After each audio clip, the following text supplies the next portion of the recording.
The sting on my cheek had long since faded to a dull, throbbing memory, but the humiliation, that was a fresh wound, salted anew every time I closed my eyes. My own son, David. 15 times. I counted each one, a brutal metronome marking the death of my old life. The first blow was a shock, a thunderclap of betrayal that stole my breath. The second, third, and fourth were a cascade of pain, both physical and spiritual. By the fifth, a strange, cold clarity descended upon me. I could hear his wife, Chloe, cackling like a storybook witch, her phone's cold, unblinking eye recording my degradation for her digital court of fools. "Try saying one more thing, you old bastard," David screamed, his face a contorted mask of a stranger I'd never met before. "This is my house, my life."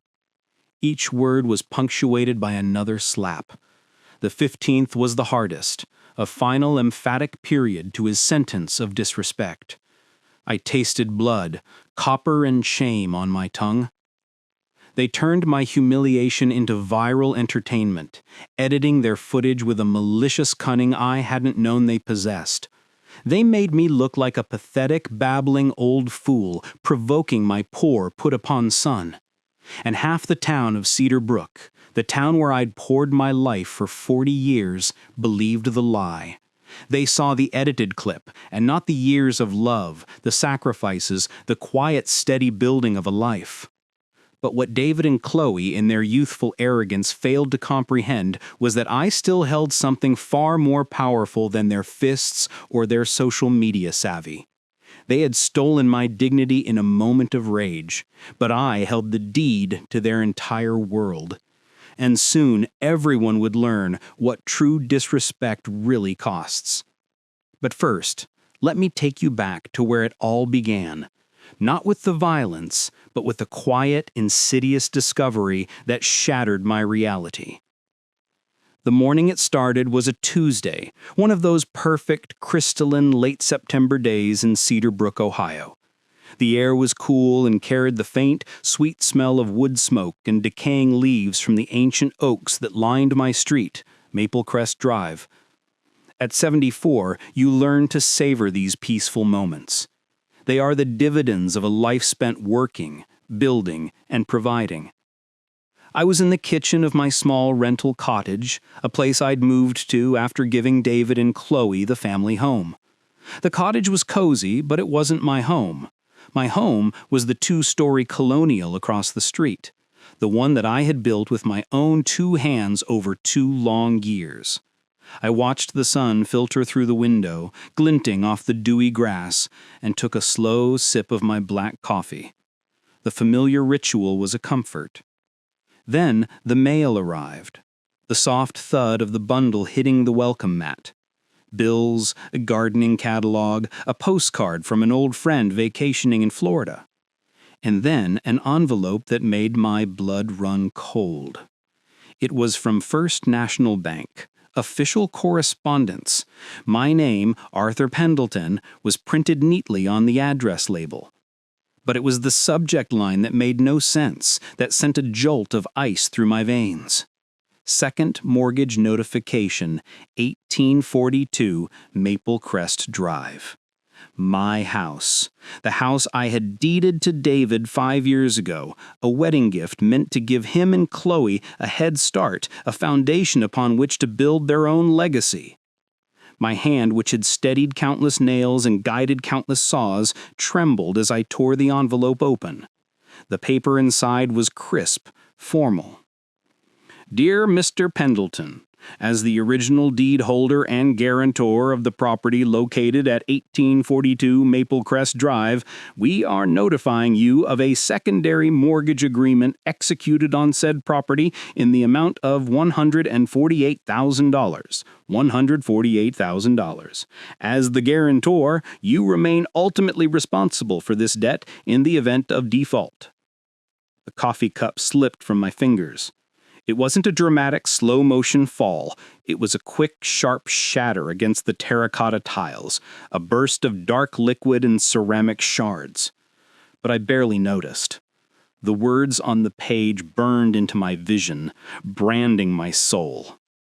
$148,000. David had mortgaged my house. The house whose every joist I'd notched, every wall I'd raised, every shingle I'd nailed. He had done it without telling me, without even asking. I stumbled to the window, the letter crinkling in my clenched fist. I stared across the street.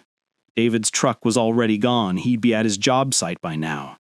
Chloe's little red coupe sat in the driveway, which meant she was probably still sleeping in, living a life of leisure funded by my lifelong labor. Did she know? Had they planned this together, sitting at the dining table I'd bought them, laughing about the old fool foolish enough to trust his own blood? The betrayal cut deeper than any physical wound.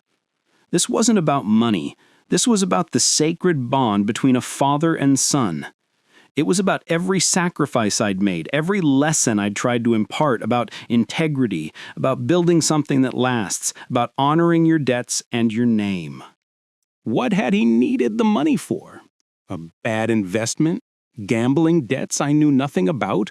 Or simply the arrogant, youthful belief that what I had given him was his to squander as he pleased? The morning light, once so comforting, now seemed harsh and revealing, illuminating truths I had been blind to see. How long had David been so distant? How long had Chloe's smiles seemed thin and calculating? The signs had been there, I realized with a sickening lurch. I had just chosen not to see them. I carefully folded the letter, my movements slow and deliberate, a stark contrast to the storm raging in my chest. Tonight, when David came home from work, when they sat down for dinner in their kitchen, in my house, I would ask him about this mortgage. I would give him a chance to explain, to come clean, to be the man I'd raised him to be. But deep in my bones, in the weary ache of my 74 years, I already knew the kind of explanation I would get. The boy I had raised to be honest, to respect what others had built for him, had disappeared. In his place was a stranger, a man who could betray his own father's trust with the stroke of a pen. Tonight, I would look my son in the eye and ask him to account for what he'd done. And tonight, I would discover just how far he had fallen. The evening arrived with the heavy purple weight of inevitability. I crossed the street, the distance feeling greater than it ever had. The house loomed, a beautiful monument to my greatest achievement, and now my greatest failure. I sat at their dinner table, the solid oak one I'd special ordered from a craftsman in Vermont as a housewarming gift. David was shoveling down the pasta Chloe had made, eating with the hurried indifference of a man fueling a machine. Chloe was chattering about her day, her voice a bright, artificial melody, completely unaware of the tempest sitting silently across from her. The mortgage letter was a lead weight in the breast pocket of my flannel shirt, burning a hole through the fabric and into my skin. "David," I said, my voice surprisingly steady despite the earthquake in my chest, "I received some interesting mail today." He looked up, his fork hovering midway to his mouth. "Oh yeah? What's up, Dad?" "From First National Bank. About a second mortgage on this house. $148,000. The fork clattered against his plate. The sound was like a starting pistol. Chloe's chatter died in her throat. The air in the room became hard to breathe. I don't know what you're talking about," he stammered, but his eyes, the same warm brown as his mother's, darted away from mine. It was the same tell he had as a boy, when he'd broken a window and tried to hide the baseball. "The bank seems to think you do," I said, pulling out the letter and unfolding it slowly, deliberately. "Funny thing is, I don't remember signing any papers for a second mortgage." Chloe's hand shot out and gripped David's arm. Her nails were painted a vicious shade of crimson. "Honey, you don't have to explain anything to him. This is our house now." "Our house?" The words were a physical blow to my sternum. "Actually, Chloe," I said, my voice still calm, "it's my house. My name is on the original deed. My credit secured the original mortgage. David lives here because I gave him that privilege." David's face flushed a deep, mottled red. "You gave it to me. I work my ass off to maintain this place. With money you borrowed against my property, without my knowledge or permission," I countered, my comb beginning to fracture.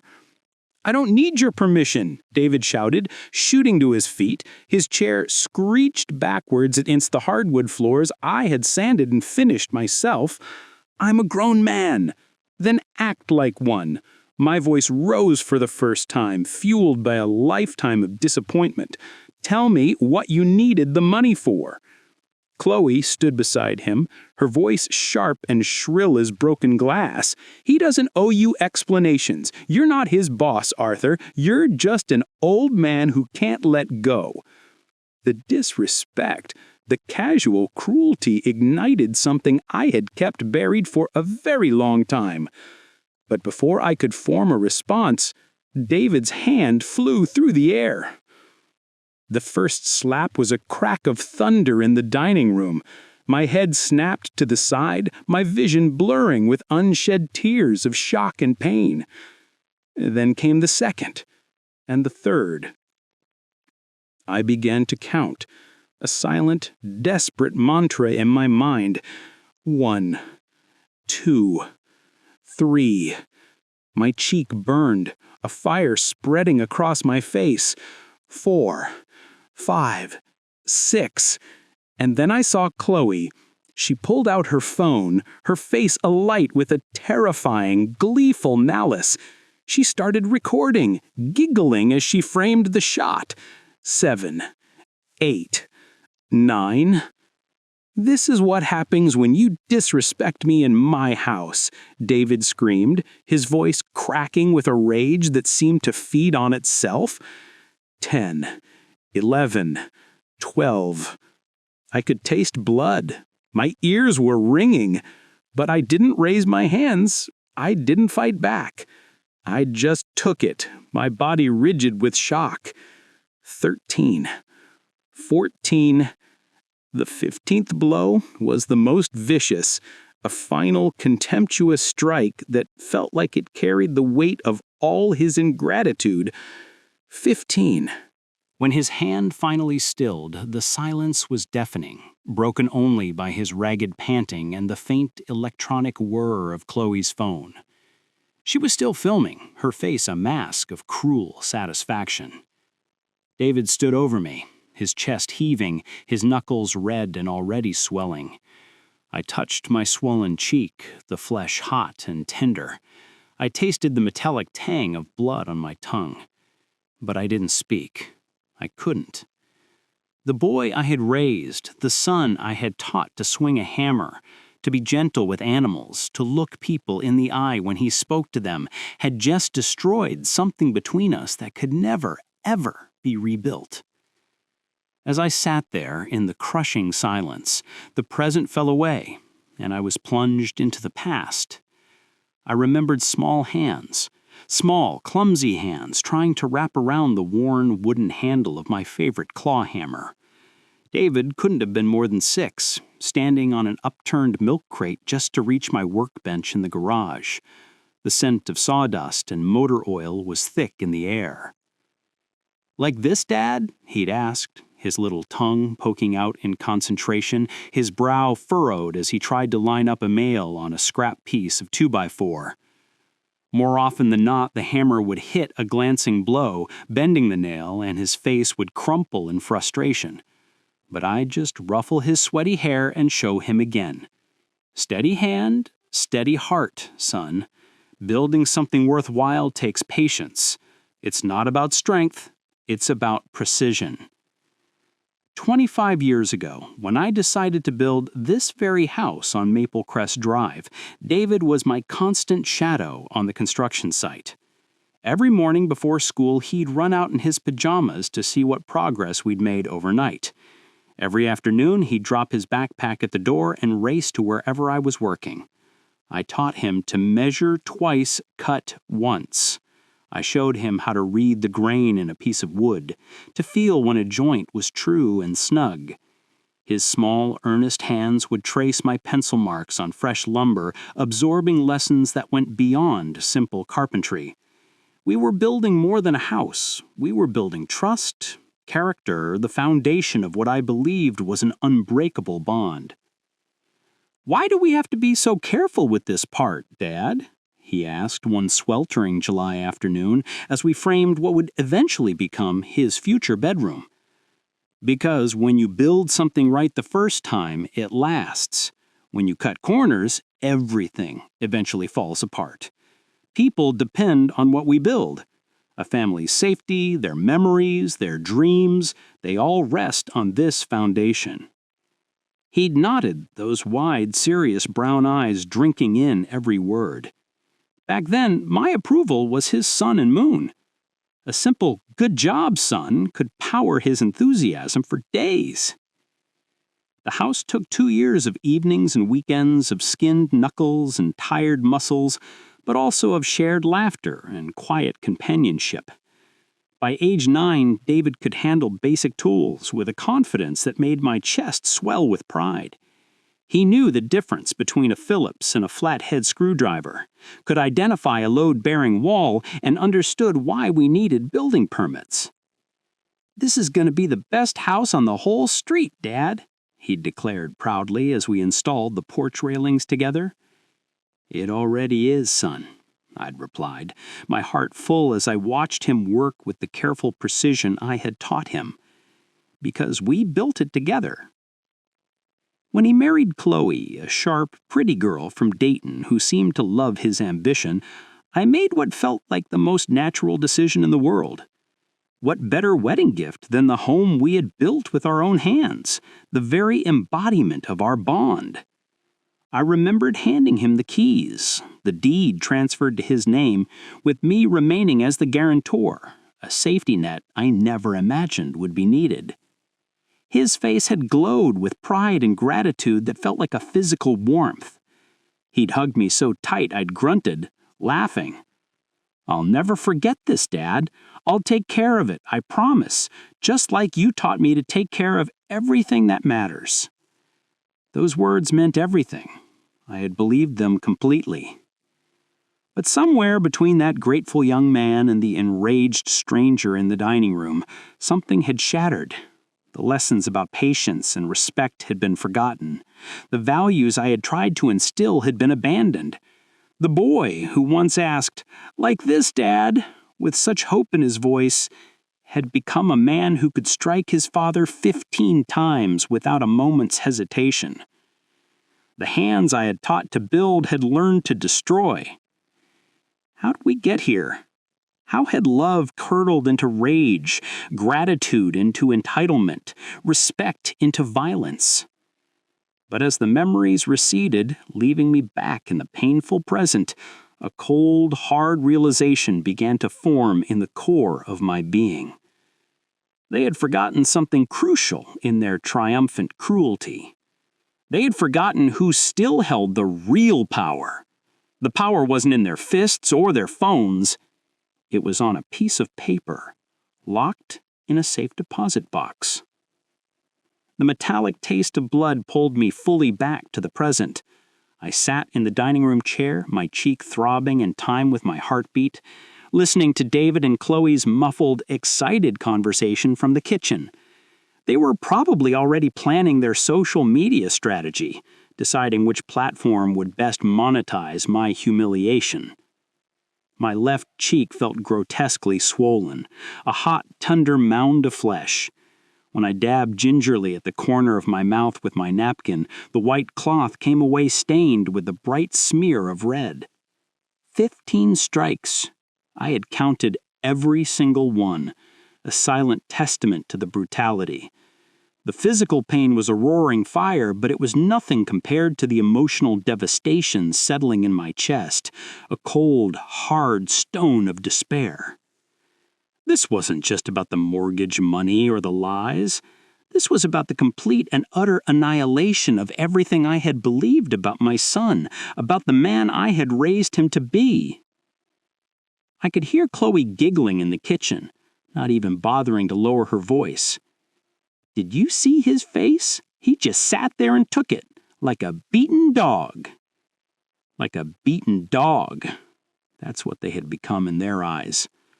Not a father who had sacrificed everything, not a man who had built the very walls that surrounded them, but a weak old fool who deserved whatever cruelty they chose to dish out. The house itself felt different now. The walls I had raised with such pride and hope seemed to mock me. Every corner, every doorway held a memory of David as a boy, learning, growing, promising to be a good man.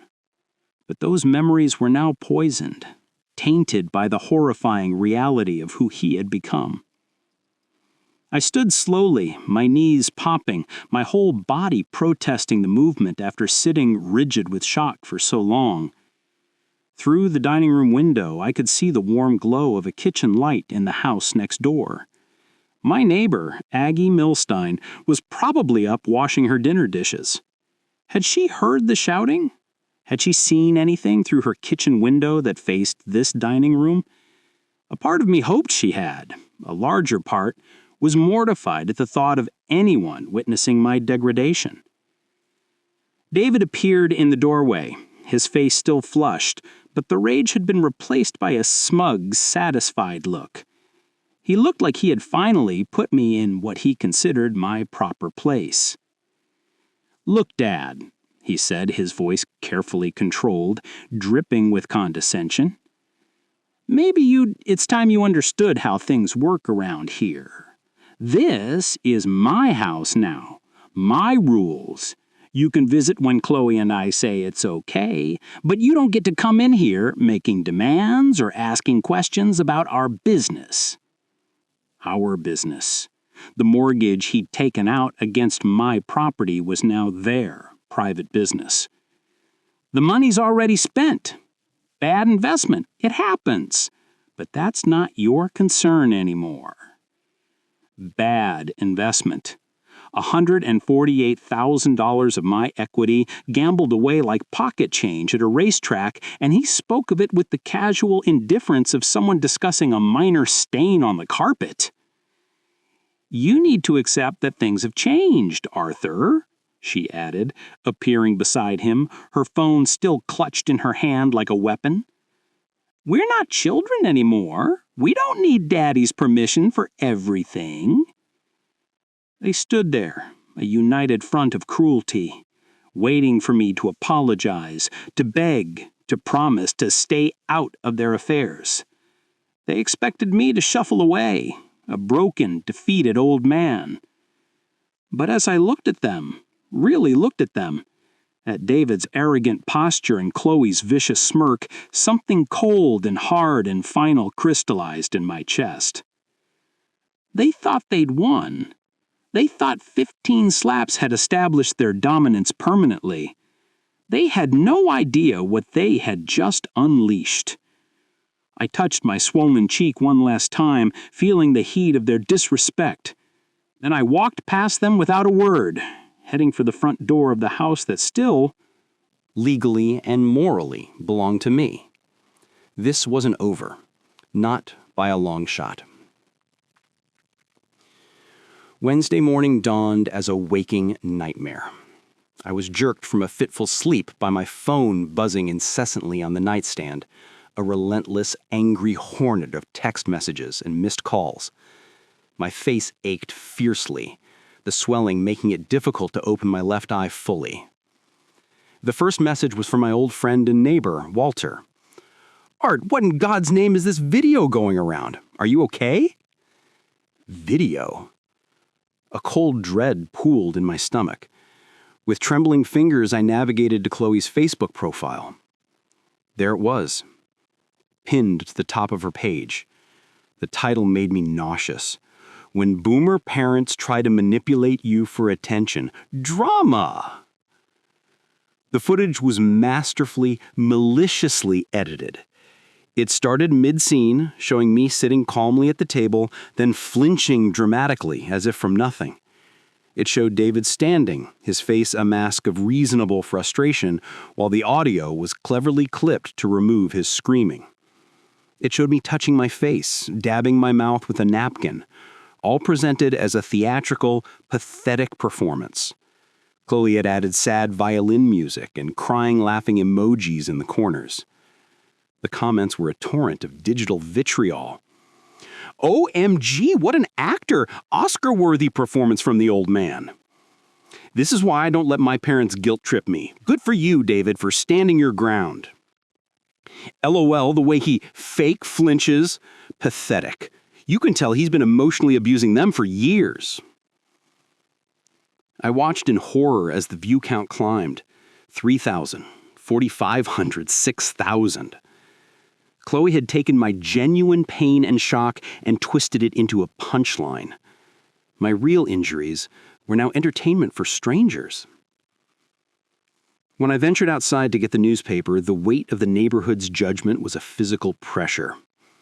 Mrs. Patterson from 3 doors down saw me and quickly hurried inside, pretending she hadn't seen me. The Wilston brothers, who I'd helped fix their deck last summer, fell into an awkward silence on their porch as I passed. I overheard 2 teenagers I didn't know walking down the street. Dude, did you see that video of the crazy old guy on Maple Crest? He's totally faking it for attention. Yeah, what a psycho. Feel bad for his son. Even Jerry, our mailman for 20 years, barely made eye contact. Morning, Art, he mumbled, shoving the mail into my box and scurrying away without his usual friendly chat about the weather or the Browns' latest loss. Walking back to my small rental cottage, I felt every eye upon me. Curtains twitched, conversations hushed. Arthur Pendleton, the man who had helped build half the porches and repair half the fences on this street, had become a pariah overnight, a monster in a story written by his own son. Back inside, I watched the video again, my hands shaking with a mixture of rage and profound sorrow. How had Chloe made reality look so false? She had captured the aftermath of the violence, but stripped away all its context. To anyone watching, I looked like a desperate, manipulative old man staging an elaborate lie. The phone rang. It was my sister, Margaret, calling from Cleveland. Arthur, Janice from my bridge club saw a video online. She says you're claiming David hit you? Arthur, for heaven's sakes, David, you good boy. You're not getting confused, are you? Even my own family doubted me. The lie was spreading, a virus more contagious than truth. I sat in the crushing silence of my empty cottage, feeling more alone than I had in all my 74 years. Chloe's fabrication was a wildfire, and I had no bucket, no hose, no way to fight it. The reputation I'd spent a lifetime building, as an honest man, a good neighbor, a devoted father, was being systematically destroyed.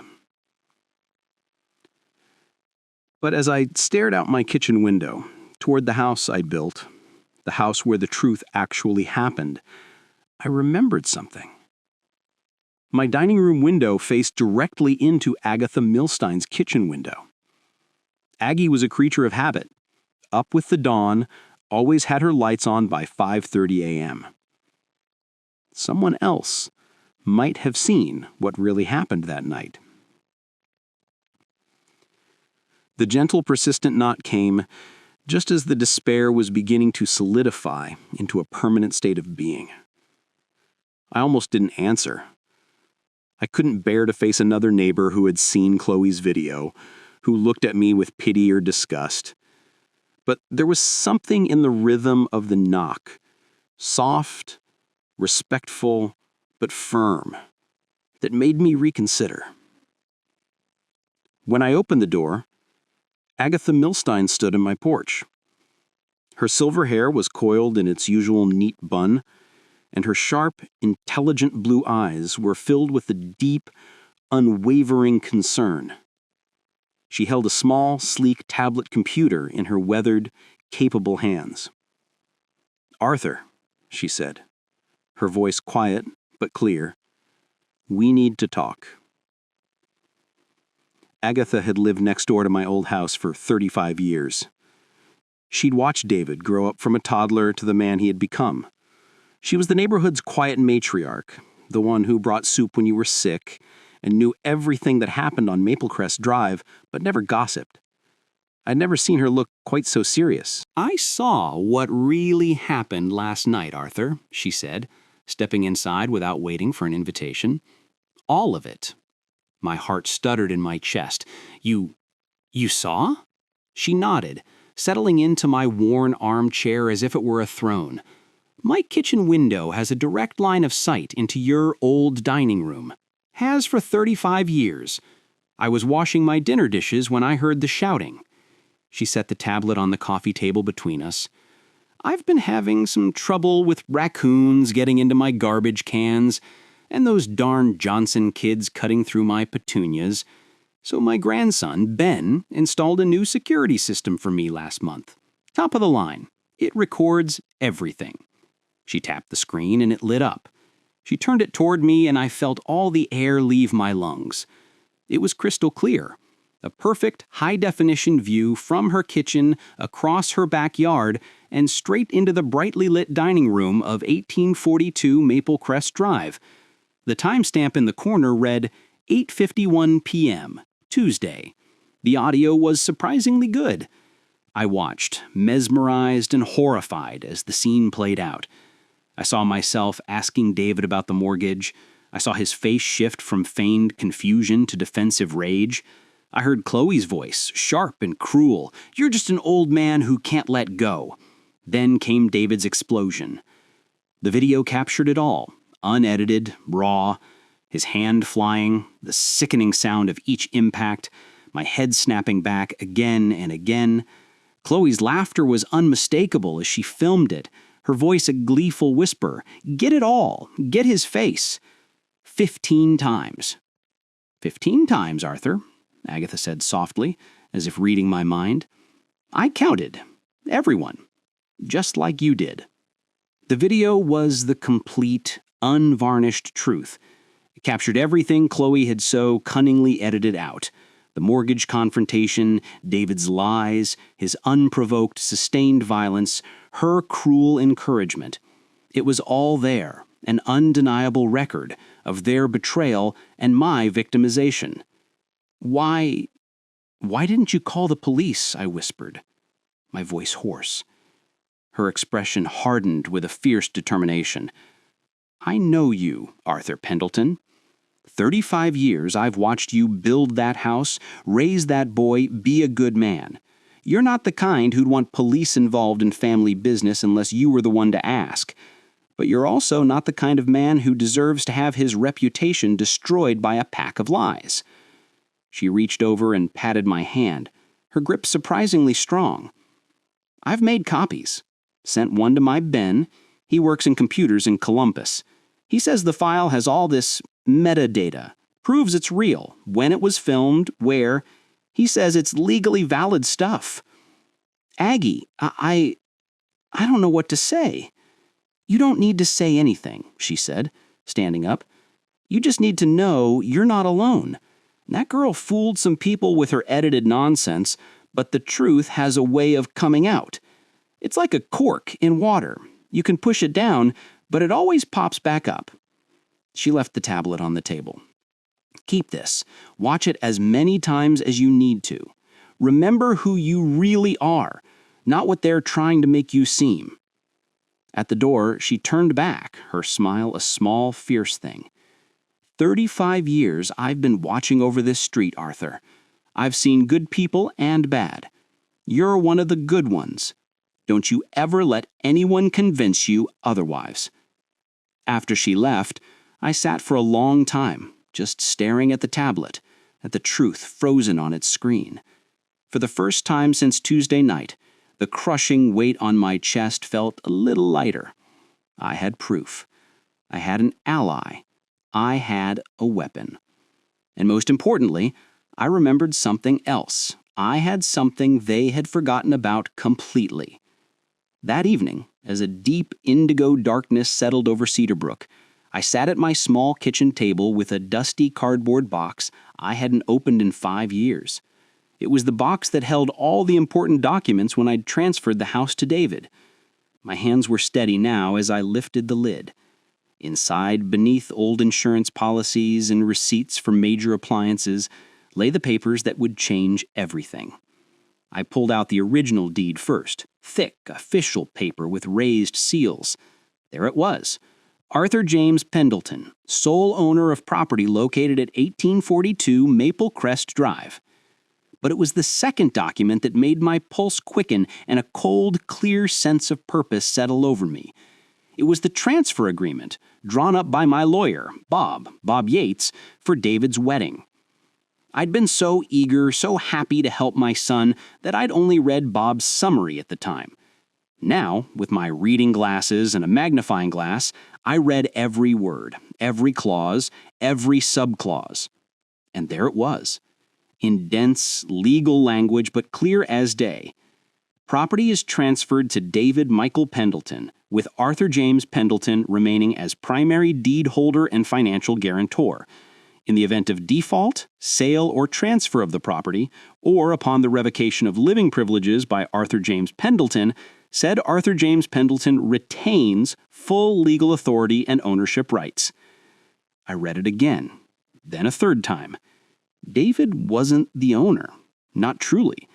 He was essentially a tenant, a beneficiary of my generosity, living there by my permission. When he'd taken that second mortgage, the bank had required my signature because I was still the legal owner. They had notified me because I was ultimately responsible. But more importantly, that clause gave me the power to revoke his living privileges, the power to sell. I spread the documents across the table like a general surveying a battle map. The original deed, the transfer agreement, the bank's mortgage notification, the county property tax records, which were still, I confirmed online, in my name. David had been living in my house, making decisions about my property, striking me in my own dining room. The irony was so profound it was almost laughable. He'd mortgaged the house, thinking he was so clever, so independent. But he'd needed my legal authority to do it. And that same authority gave me the power to undo everything his arrogance was built upon. I thought about Agatha's video, the proof of what David had done. But this was something else entirely. This was justice, served not with fists or anger, but with the quiet, unassailable authority of law and ownership. My son had forgotten the most important lesson of all. Respect the foundation that supports you, because the man who built it can also choose to tear it down. I picked up my phone. It was late, but Bob Yates was an old friend, and he'd always told me to call anytime for an emergency. "Bob," I said when he answered, my voice firm and clear. "It's Art Pendleton. I need to see you first thing tomorrow morning. It's about the Maple Crest Drive property." "Art? That's David's house now, isn't it?" "Actually, Bob," I said, a grim smile touching my lips for the first time in days, "it's not. And I have the papers to prove it. I want to sell it." The process moved with a speed that stunned me. Bob, once he saw the documents and heard the full story, including Agatha's video, was a man possessed. He made calls, pulled strings at the county courthouse, and by noon on Thursday, we had a cash buyer. A young couple, both doctors, who had been pre-approved and desperately searching for a home in Cedar Brook's tight market. The sale price would cover David's second mortgage, with a significant amount left over for my own fresh start. "The buyers can take possession immediately, Art," Bob explained as I signed the final papers in his office. "They're renting month to month and are eager to move in this weekend." While I'd been at the lawyer's office, David had gone to work as usual, blissfully unaware that the ground was crumbling beneath his feet. Chloe was probably still sleeping in, dreaming of more viral fame. I drove back to Maple Crest Drive and parked a few houses down. At exactly 1 p.m., the moving truck arrived, followed by Agatha Milstein, who brought a thermos of coffee and a look of steely determination. I called a few neighbors, the ones who know what kind of man you really are. Over the next hour, something beautiful and restorative unfolded on that quiet street. Walter, my old friend, showed up with his son and his pickup truck. The Garcias from across the street brought boxes and packing tape. Even Jerry the mailman, on his break, stopped by to help. "That video was garbage art," Walter said, grunting as he helped load David's large flat-screen TV into the truck. Maria Garcia nodded, her face full of sympathy. "We saw Aggie's security footage, Arthur. What your son did, it was shameful. You didn't deserve that." I looked at Agatha, who gave me a small, triumphant smile. "Truth has a way of spreading, too," she said. By 3:00 p.m., the house was completely empty. Every piece of furniture, every garish piece of art Chloe had chosen, every reminder of the life they had built on my generosity was loaded into trucks and taken to a storage unit I'd rented for 30 days. The new owners had graciously agreed to let David and Chloe retrieve their personal belongings once they found somewhere else to live. I walked through the empty, echoing rooms one last time. My footsteps sounded loud on the hardwood floors I'd installed myself.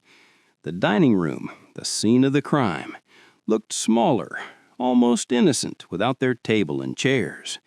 The kitchen, where I'd taught a small boy to make pancakes, felt hollow, but finally peaceful. Agatha found me in the master bedroom, staring out at the sprawling backyard where David had once learned to throw a spiral pass. "Any regrets, Arthur?" she asked gently.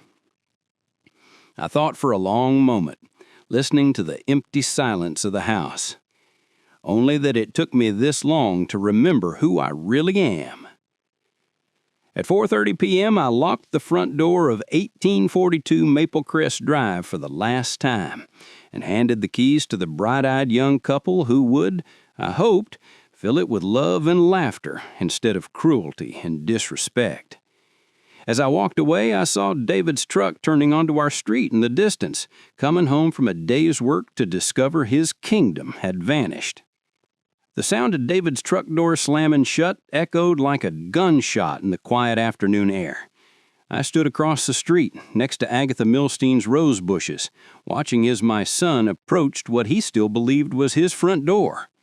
His work boots crunched on the gravel of the walkway with the confident stride of a man who owned his world. The key turned in the lock, the door swung open. I saw his silhouette freeze in the doorway. The confident posture melted away, replaced by a confused stoop. "Chloe," his voice carried, confused, then rising with a tremor of panic. "Chloe, where is everything? Where's all our stuff?" She appeared behind him, her face pale and blotchy, still dressed in her silk pajamas at nearly 5:00 p.m. Her phone was predictably in her hand. "What the hell?" she shrieked, her voice losing its usual calculated cool. "What happened to our house? We've been robbed." That's when I walked across the street. My footsteps were steady, my back straight. Agatha followed a few paces behind, her tablet held securely. "It's not your house," I said, my voice calm and carrying. "It never was." David spun around. His face was a canvas of rage, confusion, and dawning horror. What did you do, you old bastard?" "I sold it, this morning, to a lovely young couple from Cleveland. They're very excited to raise a family here." The words visibly struck him. He staggered back a step as if I'd physically pushed him. His mouth worked, but no sound came out. Chloe surged forward, her eyes wild. "You can't do that," she shrieked, her voice losing its usual calculated cool. "This is our home. We have rights." "Actually, you don't," I said, pulling a copy of the sale documents from my jacket pocket. "I remain the legal owner. You were living here by my permission. And after Tuesday night, I decided to revoke that permission." David's face went through a horrifying transformation from pale to a deep mottled purple. "You spiteful, vindictive old man! You can't just throw us out on the street!" "I'm not throwing you anywhere," I said, my calmness a stark contrast to his sputtering fury. "Your belongings are in Storage Unit 214 at A1 Storage on Route 62. You have 30 days to retrieve them. After that, the contents will be considered abandoned. The new owners will be moving in this weekend." That's when David lunged. His fist was raised, just like on Tuesday night, his face a mirror of that same mindless rage. But this time, Agatha Milstein was faster. She stepped smoothly in front of me, a silver-haired avenger, and held up her tablet. "I wouldn't do that if I were you, young man," she said, her voice like chilled steel.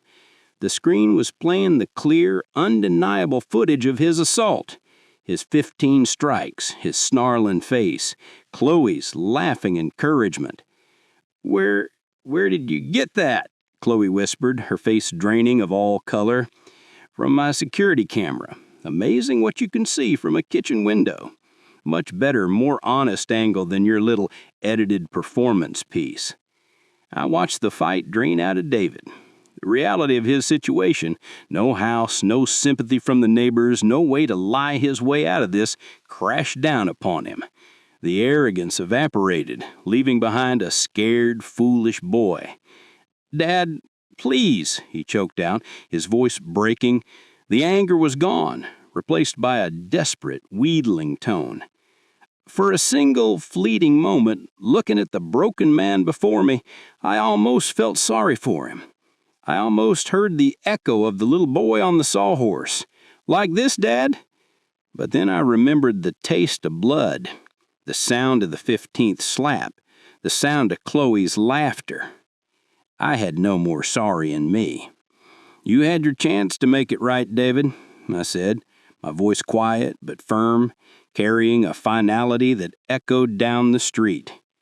"You chose violence instead." I looked at both of them, standing in the doorway of the empty house, finally understanding that actions have consequences, that respect is a currency more valuable than any mortgage. He slapped me 15 times in the house I built for him. I sold that house while he was at work. I turned my back on him then, on my son and the stranger he'd married. I walked away from the house on Maple Crest Drive for the last time. Agatha fell into step beside me. Sometimes the strongest foundations are not built on endless forgiveness, but on the unshakable understanding that respect, once shattered, must be earned back through more than just words. And some lessons, the hardest ones, are learned only when the walls you took for granted come tumbling down. 6 months later. Looking back, I blame myself in part. I thought love meant giving without boundaries, that generosity would naturally beget gratitude. But I've come to understand that even divine love comes with consequences for our choices. I enabled David's entitlement by never setting limits, by believing my endless giving was the purest form of a father's love. But sometimes God puts us through profound trials not to break us, but to teach us, and others, unforgettable lessons about accountability, respect, and the true cost of betrayal. These stories aren't just family conflicts. They are about the fundamental values that hold our society together. When we allow disrespect to go unchecked, we are not showing love. We are enabling a deeper spiritual destruction. The hardest lesson I learned is that silence in the face of wickedness is not golden. It is complicity. God gave us voices not just to praise Him, but to stand up for what is right, even when it is painful, especially within the sacred bonds of family. Real love, the kind that builds a lasting legacy, sometimes means having the strength to let people face the full consequences of their choices, even when it shatters your own heart. I live in my cottage still. It is filled with light and peace. The young doctors in the old house have already painted the shutters a cheerful blue and planted a garden. The neighborhood has welcomed him. David and Chloe moved to a cheap apartment in a neighboring town. The few times I've seen him in the grocery store, he can't meet my eyes. There are no more videos from Chloe. The deed to my soul is my own again, and its foundation, though scarred, is stronger than ever.